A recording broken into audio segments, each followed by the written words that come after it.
ভুল করেও বাড়ির এই দিকে ঘড়ি লাগাবেন না, না হলে ঘরে বাসা বাঁধবে অশুভ শক্তি।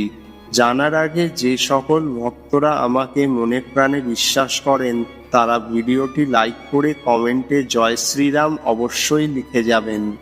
1. বাস্তু অনুসারে বন্ধ ঘড়ি কখনোই বাড়িতে রাখবেন না।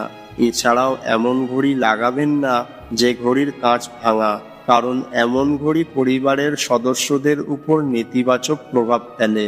কথিত আছে, বন্ধ ঘড়ির মতো পরিবারের সদস্যদের আয় উন্নতিও থেমে যায়, তাই অবিলম্বে তা পরিবর্তন করুন। 2. দক্ষিণ দিকের দেওয়ালে কখনোই ঘড়ি রাখা উচিত নয়, কারণ দক্ষিণ দিক থেকে আসে নেতিবাচক শক্তি। এমন অবস্থায় সেই দিকে ঘড়ি বসালে আপনার মনোযোগ বারবার দক্ষিণ দিকে যাবে, যা নেতিবাচক শক্তি আকর্ষিত করে ঘরে টেনে আনবে দারিদ্রতা।